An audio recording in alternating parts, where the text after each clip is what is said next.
दुखी है और चाहती है कि जमशेदपुर की धरती पर पकड़ करके अगर कोई गलती पकड़ाता है तो किनारे ले आया जाता है।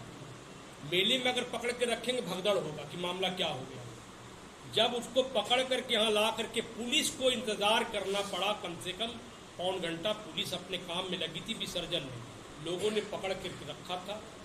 जैसे ही पुलिस को देखा, पुलिस की गाड़ी हॉर्न बजाते हुए आया, वो गिर गया नीचे गिर के हाँपने लगा। पूरा ड्रामा पार्टी की हमको इतना मारा। मैं कहना चाहता हूँ, जब उसको इंजरी कराने के लिए आप गवर्नमेंट हॉस्पिटल पर ले गए तो गवर्नमेंट हॉस्पिटल वाले को मंत्री जी का फोन दबाव में चला जाता है। गए 3 लोग, इधर भी गए, तो इधर वाले का 2 लोगों का खून निकला, उनको टीएमएस नहीं ले गए किनको, कि जिनसे मतलब था, उनको ले जाकर के टाटा मन हॉस्पिटल में भर्ती कर दिए। कभी सुनने में आया कि सीसीयू में भर्ती, कभी सुनने आया आईसीयू में भर्ती, कभी सुनने में आया कि सर में चोट हो गया, कभी किसी ने बताया कि मर गया हो। तो हम लोग जब पता लगाए तो पता चला कि उसको हेड में इंजरी लगा है। तो मैं दावे के साथ एक कहना चाहता हूं कि एक मेडिकल बोर्ड का गठन हो जाए उपायुक्त के दिशा निर्देश में, क्योंकि अभय सिंह का मामला है। तो एक मेडिकल बोर्ड का गठन हो। मेडिकल बोर्ड में सिविल सर्जन रहे, मेडिकल बोर्ड में जिस प्राइवेट हॉस्पिटल के डॉक्टर हैं उनकी बड़ी टीम रहे, और साथ में यहाँ के भी क्या नाम है एमजीएम हॉस्पिटल का भी बोर्ड रहे। और यही प्राइवेट हॉस्पिटल क्यों, आप एम्स के भी एक डॉक्टर को बुला करके इसका तुरंत निष्पादन करें, अपोलो को बुला करके आप कर ले, क्योंकि जो मामला स्वास्थ्य मंत्री से संबंधित है, जिस विभाग के मंत्री वो केस को प्रभावित करना चाहते हैं कि मेडिकल बोर्ड के माध्यम से हम कुछ ऐसा दिखा दे इंजरी कि आदमी को बेल नहीं मिले, जमानत नहीं मिले। दिमाग उनका थोड़ा ज्यादा चल रहा है कि हम स्वास्थ्य मंत्री हैं, हम कुछ ऐसा काम कर दें कि बेलें लेना मुश्किल हो जाए। तो मैं प्रशासन से कहना चाहता हूं कि जांच पूरे मेडिकल बोर्ड के द्वारा हो, जिसमें बड़ी पूरे अधिकारी हो, नीचे के अधिकारी नहीं जो प्रभावित हो जाए कि जिनको गुमला से साक्षी आना, साक्षी से वो वहां जाना, वैसे लोगों के साथ में नहीं करें। एकदम अच्छे लोगों का चयन करके मेडिकल बोर्ड गठित करके कर दे, और उसमें अगर कोई दोषी निकला कि इनके साथ में गरीबेश चोट है तो जेल के सलाखों के अंदर किसी को भेजने के लिए चलने के लिए तैयार है। ये हम कहना चाहते हैं। और तीसरा बात ये है कि प्रशासन से हम कहना चाहते हैं कि आप बिल्कुल अनुसंधान किसी के दबाव में नहीं करें। पूजा मेला आने वाले समय में प्रभावित होगा अगर ऐसे लोगों को आप बना देंगे। और पूरे मोहल्ले के, पूरे काशी डी बगान एरिया के घर में जा करके आप लोग मिल लीजिए व्यक्तिगत आंगन में। अगर उनके परिवार छोड़ करके एक भी आदमी अगर उनके सपोर्ट में होगा तो भी हम लोग को जेल भेजने के लिए आप तैयार हैं। और कुछ अंदर किया शर्मा का 3,30,000 का बाउंस, चंदन यादव समाज सेवी 3,30,000 का बाउंस है। कोर्ट ने उनको अरेस्ट करने के लिए भी कहा है, लेकिन कोर्ट भी नहीं, पुलिस भी नहीं, इसने नहीं, क्योंकि बन्ना गुप्ता का संरक्षण इनको प्राप्त है, पहला। दूसरा 12 लाख रुपए का एक पैसा का मामला जो है बारी गोड़ा का, जो मैं आपको कल परसों दे दूंगा। ऐसे कई चेक बाउंस का केस है। पुलिस पहले पकड़े उनको कि जिसके साथ ठगी हरे करने वाले लोगों के साथ पकड़े। और दूसरी बात है कि बन्ना गुप्ता जी दूसरे का चरित्र देखते हैं। मैंने जब कल ये बात मामला हुआ तो कई चीजों का प्रकाशन हमको देखने को मिला, जिसमें मैं आपको कहना चाहता हूं कि ये बहुत गंभीर मामला है। अगर कोई व्यक्ति गलती करता है, कमजोर व्यक्ति, तो उनकी गलती पकड़ी जाती है तो समझ में आता है। लेकिन अगर कोई सत्ता के गुरूर पे बैठा हुआ व्यक्ति है तो उसका जांच होना चाहिए। मंत्री बन्ना गुप्ता ने हाल ही में एक बिल्डर को हड़काकर विधायक कार्यालय खोला है। उस विधायक कार्यालय में आपने कौन सा एग्रीमेंट किया, किस आधार पर किया है, उसको आपको बताना होगा, क्योंकि वह कार्यालय किसी व्यक्ति का नहीं है, वह कार्यालय राज्य के मंत्री का है।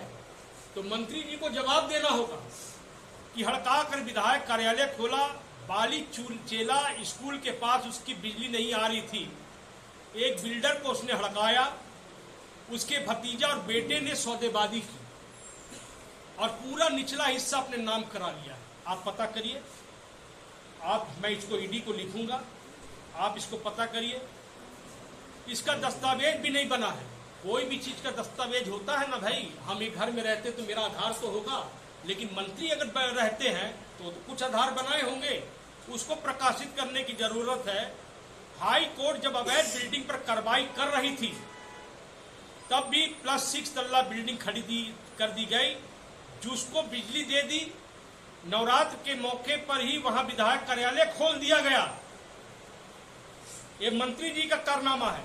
मंत्री बन्ना गुप्ता ने कदमा में राम जन्म नगर, भाटिया बस्ती समेत आसपास की 3 सड़कों को बंद करा दिया है। ये आपकी आंख के सामने हुआ है।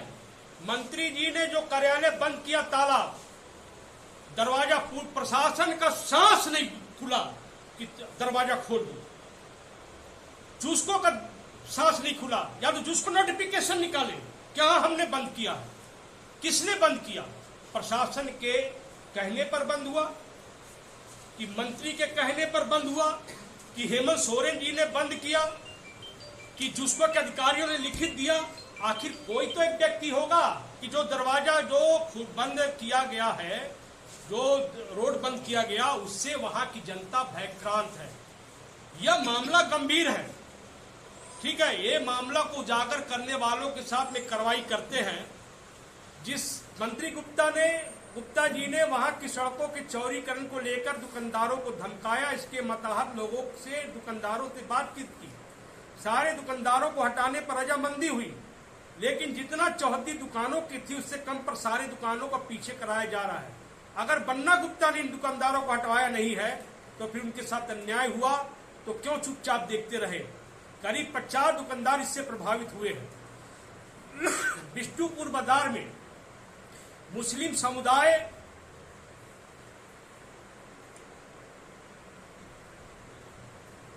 बिष्टुपुर बाजार में मुस्लिम समुदाय के करीब 1 दर्जन दुकानें अवैध तरीके से लगा दिए गए हैं।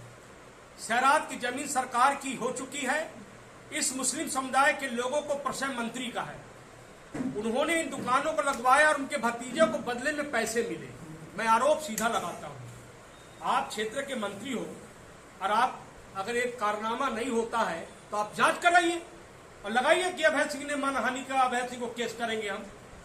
उनका भतीजा बिट्टू गुप्ता, जो मंत्री बन्ना गुप्ता का शैडो मिनिस्टर है, के इशारे पर सोनारी बिरसा बस्ती को पीछे ढकेल दिया गया ताकि एक बिल्डर को लाभ पहुंचाया जा सके और उक्त बिल्डर के सोनारी के प्रोजेक्ट में साइलेंट पार्टनर बन्ना गुप्ता का भतीजा बन गया। बस्ती को पूरी बड़ी दीवार खड़ी कर पीछे कर दिया गया। करीब 300 मकानों के घरों का रास्ता बंद कर दिया गया। वहां 300 घर का, कहाँ का? सोनारी बिरसा बस्ती। अब की उनकी अब हवा को रोक दिए गए, जबकि वे लोग साफ सुथरा हवा ले रहे थे। ये सारे मामले नए हैं। इस नए मामले को मैं उजागर कर रहा हूं। मैं माननीय उपायुक्त महोदय से, माननीय सीनियर आरक्षी अधीक्षक से, माननीय सिटी अधीक्षक से कि कांग्रेसी नेताओं के चक्कर में किसी के परिवार को बदनाम करने की जो साजिश आप रच रहे, कुछ लोग रच रहे, उसका पर्दाफाश आप करें। अगर लगे कि अभय सिंह के लोगों ने गुंडागर्दी किया है तो अभय सिंह के लोगों को गिरफ्तार करना चाहिए। दुर्गा पूजा का मेला ठेला में आप किसी प्रकार की गुंडागर्दी करेंगे, ये बर्दाश्त के बाहर है। या तो पुलिस पूजा करे या तो कमेटी करे, और समिति के लोग इस बात को किसी भी कीमत में बर्दाश्त नहीं करते हैं। एक पुलिस वाले ने कहा कि भाई आप वो गुलगप्पा वाले को मार दिया। अरे गुलगप्पा वाले आदमी नहीं है क्या भैया? गुलगप्पे वाले मारने के लिए आप खड़े नहीं होंगे। आप किस चीज की नेतागिरी करते हैं? आप इसी परिसर में अगर घटना करेंगे। और दूसरी बात, रात को हमारे पास प्रशासन ने कहा कि लिख करके दिया है, आप ये ध्यान को सुनिएगा, लिख करके दिया है कि अभय सिंह हथियार लेकर के और मारपीट करवाए हैं, किए हैं, जो भी है। ये मेला में अगर कोई भी किसी भी प्रकार का वीडियो फुटेज यहाँ से वहाँ चेक कराए प्रशासन, किसी भी प्रकार का सोशल मीडिया में एक फोटो का क्लिक में भी अगर रिवॉल्वर